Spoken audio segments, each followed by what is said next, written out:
Bonsoir à tous, j'espère que vous allez bien, que vous avez profité à fond de votre week-end. Voilà, c'est très court, tellement court, mais bon, c'est pas le sujet.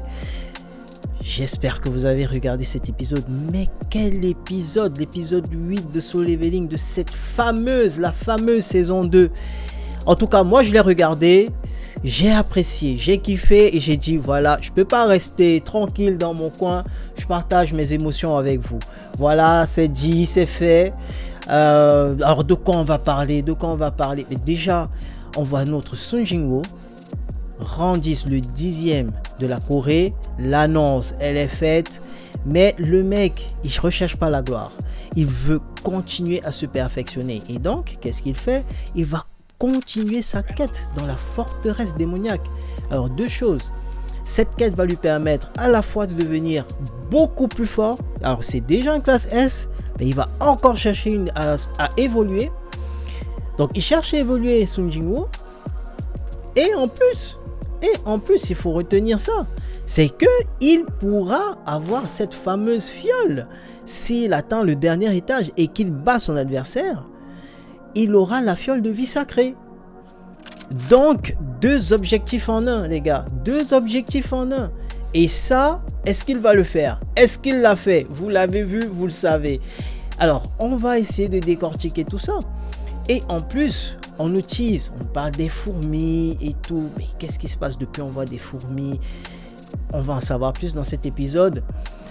Et je vous dis, asseyez-vous, prenez vos paquets de popcorn, ce que vous voulez, si vous aimez grignoter. N'hésitez pas à me dire dans les commentaires ce que vous avez aimé, ce que vous n'avez pas aimé du tout dans l'épisode. Et surtout, ce que vous aimeriez voir être mieux traité. Voilà, donc n'hésitez pas et on regarde tout ça ensemble. Donc voilà, notre épisode, il commence sur la suite logique. On a Sung Jin-woo qui vient en découdre avec ce quatuor qui est en train de décimer ses membres les plus faibles de sa troupe, notamment celle dirigée par Tank. D'ailleurs c'est bien parce qu'à la fin de l'épisode précédent on voit bien que Jin-woo il maîtrise vraiment, il est intelligent, c'est pas juste je me bats, je suis un bourrin et patati patata, non, il réfléchit. D'ailleurs dans sa réflexion il sait exactement où ses adversaires se trouvent et il est en train d'en découdre. Bon, il tue tous les trois autres et là on a un personnage qui s'appelle Isil qui, bon, finalement il a des faits, elle abandonne fort heureusement pour elle et pour sa vie.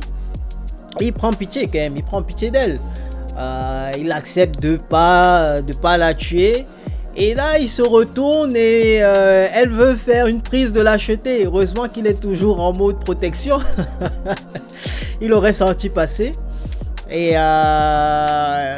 c'est assez drôle d'ailleurs comment elle se met à genoux et demande pardon. Franchement, je trouve assez drôle cette partie.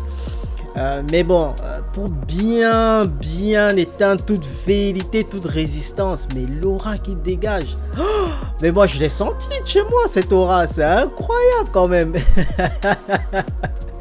J'ose pas ressentir les os de la pauvre Isil, quoi.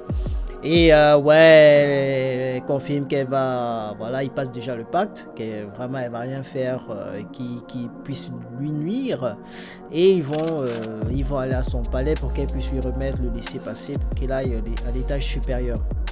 Et c'est vraiment cool ça. Mais ouais, on voit encore que le perso il est évolué sur d'autres points vraiment intéressants. Et par la suite, qu'est-ce qu'on a?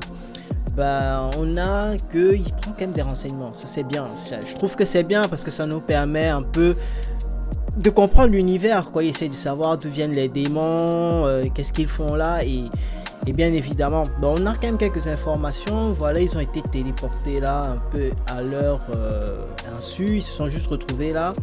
Et à la différence de Baruka, eux, leur ordre, c'est juste de défendre la tour. Donc, je soupçonne fortement de mon côté que ce soit le système qui fait ça. Après, comment il arrive à diriger tous ces êtres, à voir, je pense que c'est très intéressant pour la suite en tout cas. Et eux, ils sont là pour défendre la tour. Ils se sont retrouvés là. Donc en soi, Jinwo, lui, sa mission, c'est de les tuer. Eux, leur mission, c'est de protéger la forteresse.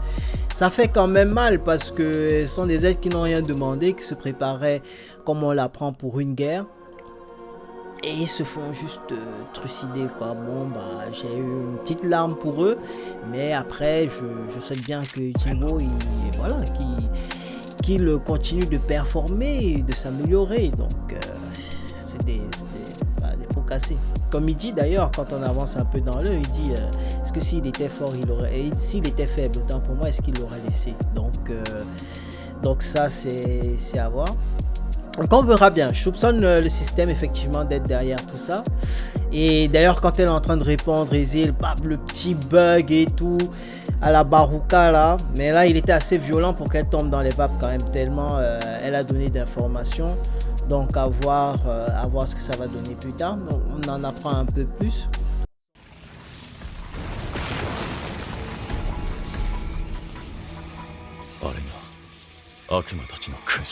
Mais le combat contre Baran, vraiment, je l'ai énormément apprécié. Alors, déjà l'arrivée de Baran, qu'est-ce qu'elle est stylée sur son dragon et tout. Franchement,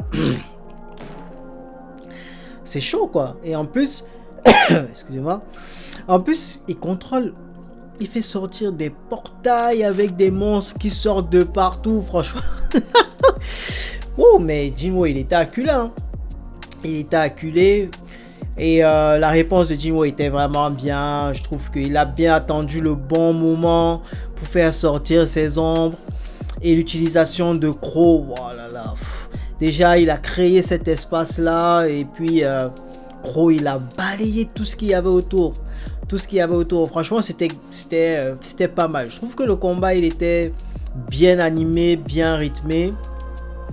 Et alors le deuxième point que j'ai ultra kiffé, c'est pour répondre à la flamme, enfin aux flammes de Crow qui sont optimisées avec l'orbe là. Baran qui envoie dans les nuages, je sais pas si c'est une boule de feu, si c'est un rayon laser, bref, une ultra grosse énergie qui après les nuages ils vous renvoient la foudre et tout qui balaye les ombres de Jinwo. Mais c'était franchement c'était stylé. C'était stylé. Et bon point pour Jinwo qui protège la petite comme il avait dit à son père hein, qu'il allait la protéger et c'est ce qu'il fait. Donc bon point pour lui, protection des îles. Parce que je pense qu'elle mourrait, hein. Si elle recevait cet éclair-là, elle serait morte. Voilà, j'ai aucun doute. Alors, l'utilisation du camouflage qui n'a absolument rien fait. Ça n'a pas du tout perturbé Baran qui a exactement su où était Jinwo. Franchement, ça c'était bien. Ça montrait vraiment qu'on était sur du grand boss. Alors, en plus, Jinwo, il est niveau S. Crow, je crois, Crow est déjà niveau S aussi hein. Donc ils étaient 3 classes S quoi, à minima. Jinwo, Crow, pourquoi je crois que toute sa garde est désormais niveau S. Igris, et malgré ça, enfin, il a laminé les bras droits de Jinwo. Et après on s'est continué un bon combat avec les armes et tout, à la main, à l'ancienne. Alors c'est qui le plus fort? Bon, Jinwo il a eu beaucoup de chance. Ouais, Jinwo il mourrait déjà quand on fait disparaître définitivement Crow, Igris et l'autre là, j'oublie son nom. Quand Baran il a failli trancher Jinwo, mais les mecs qui sont apparus du sol, ils ont blessé Baran et tout, mais très bien, très stylé. Il est absolument imperturbable le mec, il renvoie son énergie dans les nuages et puis la grosse éclair qui vient balayer tout le monde. Ça c'était très bien, vraiment très bien. Par contre, ce que j'ai pas compris dans le combat entre Dag, c'est quand Jinwo perd sa dague, il est perturbé. Mais pourquoi t'es perturbé? Tu fais comme Baruka, comme contre Baruka, tu l'as fait réapparaître. Donc ça, j'ai pas trop compris cette partie-là. Je trouve que, bon, je chipote peut-être, mais bon. D'ailleurs, je chipote un peu pour les puristes. Ça m'a un peu, cet éclair m'a un peu fait penser à Sasuke. Hein. Je dis ça, je dis rien. Je crois le combat Sasuke Itachi. Bon, je dis pas que c'est la même chose, mais je dis ça m'a fait penser. Donc ça, j'ai trouvé vraiment bien. Et pour gagner, Jinwoo qui utilise le toucher du maître pour accentuer sa force. Et encore, même là, il est aidé parce que si Ezil elle balance pas sa lance là qui fait du bruit, qui déconcentre Baran, Jinwoo c'est bon, on n'en parle plus. Hein, notre classe S, c'est bon, c'est fini. Il est dans les oubliettes là. Donc finalement, c'est qui le héros? C'est Jinwoo ou c'est Ezil? Bon, moi je chipote. Mais vraiment, c'était pas mal. J'ai vraiment kiffé.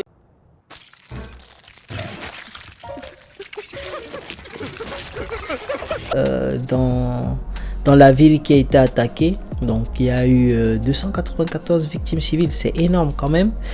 On a déployé à peu près combien 108 chasseurs. Et sur les 108 chasseurs, malheureusement on a perdu 4 chasseurs de rang E. Bon ça c'était à prévoir. On a un rang C et un rang B qui sont morts. Et c'est grâce à la présence d'un rang A plus tous les autres hein, qu'ils ont réussi à défaire la fourmi. Donc elles sont quand même violentes du coup. Donc ça prouve qu'elles sont assez dangereuses. Donc qu'est-ce qu'on aura pour la suite? Est-ce qu'il y a assez de chasseurs? Et en plus là on ne sait pas si cette fourmi elle est de haut rang, c'est juste les premières fourmis de première garde. On n'en sait rien quoi. Donc c'est assez inquiétant. Pour ne pas dire c'est très inquiétant pour la suite. Et bon, ceci dit, la bonne nouvelle c'est que en tout cas on arrive déjà à classer les fourmis. Ça c'est déjà pas mal. Ça permet quand même de savoir, de jauger un peu quelle est la force de l'adversaire, de savoir ce qu'on peut mettre en place pour réaliser une contre-attaque sur l'île. Pour rappeler hein, qu'elles soient de rang A, pour moi c'est les fourmis les plus faibles, parce que sur l'île de Jeju quand même, c'est Jeju ou Jeju, je sais pas trop, c'est quand même un portail de rang S qui s'est ouvert. Donc le boss il est de rang S. Et ça, faut savoir, est-ce que ce rang S, c'est pas parce que là, à force que l'œuvre avance, on voit bien qu'il y a des niveaux. Tous les rangs S ne se valent pas. Donc, à savoir, est-ce que c'est le dernier niveau de rang S? C'est tendu. Et c'est tendu. Dans tous les cas, il est de rang S, le portail, on a une fourmi de rang A, donc, et elles peuvent être nombreuses, sachant que il y a déjà eu plusieurs raids, en tout cas 3 raids jusqu'ici, qui n'ont rien donné hein, avec les rangs S coréens. Ceci dit, là, grâce au Japon, ils savent que les fourmis sont largement attirées par des personnes qui ont du mana, donc énormément de mana. Elles ne résistent pas longtemps, elles ont une durée de vie d'1 an. Donc s'ils arrivent à tuer la reine, normalement d'ici 1 an, tout ce qui existe sur l'île devrait périr. Alors, le Japon apporte sa force d'attaque. On découvre un nouveau personnage ici, Ryu Goto. C'est Goto, ouais, je pense bien. Qui est de rang S, qui dirige l'une des plus grandes guildes du Japon. Donc sa guilde contient, on apprend 11 rangs S. Donc c'est quand même une grosse force de frappe. Et il informe d'ailleurs que lors du 4e raid, on aura leur accompagnement. En tout cas, 10 des 11 rangs S de sa guilde, dont lui, seront là sur l'île pour pouvoir chasser et détruire les fourmis.